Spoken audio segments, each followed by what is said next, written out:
I'm the founder and CEO of REVAstaff.com. Now, we're a property technology startup. And can you run my slides, please? And just last year, we were recognized by the ICT, the OST, DTI as one of the top 100 technology startups in the Philippines. No? So out of thousands of technology startups, our company was, so startup lang kami. We're not a unicorn yet like Canva and the other technology providers. We're still a startup. And then most of the companies that we are providing service to are real estate brokerages in the US. So they outsource a lot of their property visuals to us. So the problem that we're trying to solve is that real estate brokers are really good at selling, but you are not, or a lot of you are not professional content creators. Right? And with that, we are now streamlining the services that we have for just a few pesos. You would be able now to streamline and automate all the processes. You don't need to learn all the intricacies of the technologies that are available in the market right now. So we created a one-stop shop in order for you to be able to get and put out your content at scale. Because right now, as yung kanina, as AJ mentioned, who has social media right now, the currency that the world is running right now is attention. Now, attention is in social media as of this moment. Before, it was in TV. Diba? Remember when everybody, all the conglomerates were advertising TV and in print? Now, it's still the same. There are still a lot of TV advertisements and print, but social media is where you can actually leverage by putting strategic, organic content. It is for free, by the way. You post on Facebook, you post on Instagram, it's for free. Pero ngayon, anong ipopost natin? Right? So, let me just a few slides. Let me run my slides. I'm just gonna make it short kasi ang dami na natin and we're actually late na. So, I'll just make it short. Next slide, please. So, according to the National Association of Realtors, now, if you enhance your image, just like this one, we probably do about 30 properties a day for our US clients, 30 projects a day, and we do things like this every day. We blue the sky and green the grass.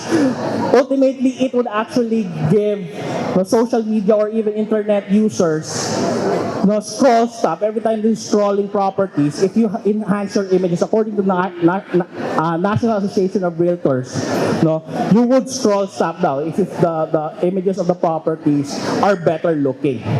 And we do this every day. As I mentioned, 30 projects a day that we are doing for the US market. Here in the Philippines, we have quite a few clients. We're doing 30 projects a year. Unlike in the US, we're doing 30 projects a day. And every day we're doing this. And then we have other solutions, just like, next please. Direction lang. Now, if you're gonna convert, ang profile pic mo daw, this is very tactical advice for real estate agents. Sa listing nyo, if your profile pic of the house that you're selling is a twilight image or a dramatic view, it would increase 300% more views. Again, that's according to data in social media. 300% more views if you use a profile image that is as dramatic as a sunset view. Next. Another solution that we have is virtual staging. Now, most of the images that you see, especially pag bare unit, ganito, it's empty.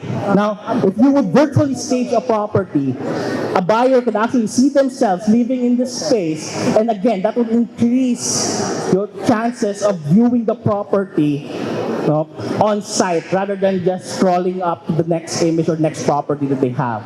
Now, traditional staging, if you're going to rent furniture, hire an interior decorator, it would cost you thousands of dollars. Here, this is photorealistic 3D image that we just put inside an empty space of a picture, and we are just charging about $1,000 pesos for that, hindi $1,000 compared if you're gonna put in a traditional home staging. Next, I think we have another sample here, yeah, of virtual staging. Next slide. Then another thing is virtual renovation. If you have a property na very customized to the clients, to the previous owner of the house, we can actually customize that to something that is more generic, no? Okay, next slide. Let's make this quick. So okay, traditional furniture to modern furniture. So those are the things that easily available. And if you put that in our platform, we're not now developing AI systems that can do this instantaneously. But right now, it would give about 24 hours turnaround for your image. So if you acquire a listing right now, upload the media files to our platform, the next day, you can already post it to social media. That would convert as much as 300% higher than what your peers are already doing. Napupunta sa site, take their photos on their phone, and upload it. But for just a few pesos lang yung shell out.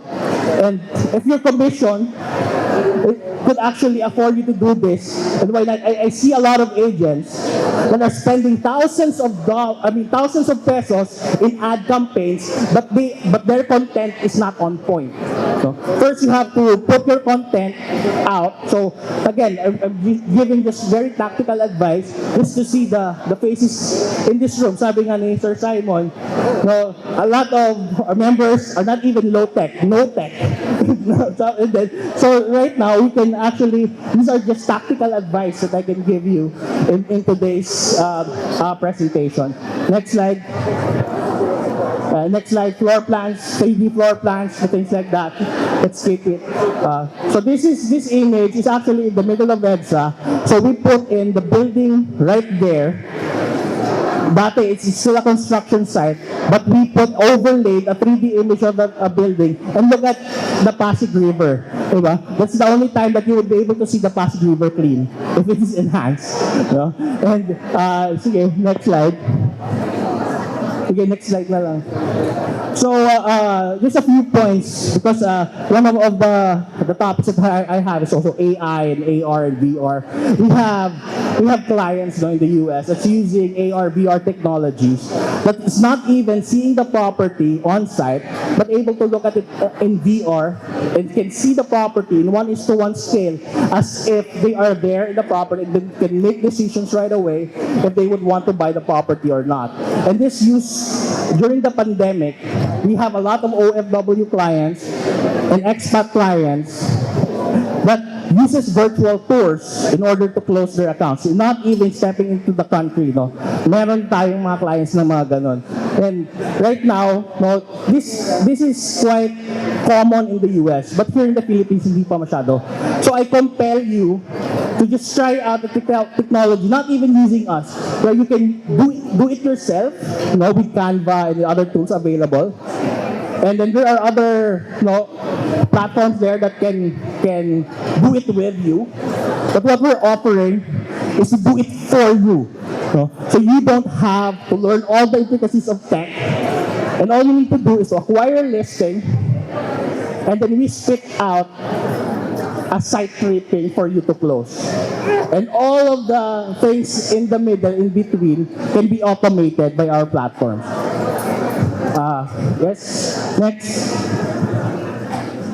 So ano yan, metaverse and AI and Web3 and things like that, I don't think we can appreciate that at this moment, because this AI and VR and AR, although there are use cases, just one implications, during the pandemic when people are staying at their house and we're using VR, AR technology to sell properties, there's actually a study that there's an improvement of air and water quality, reduction of noise, and the impact to our environment actually diminished because of the technologies that we're using right now.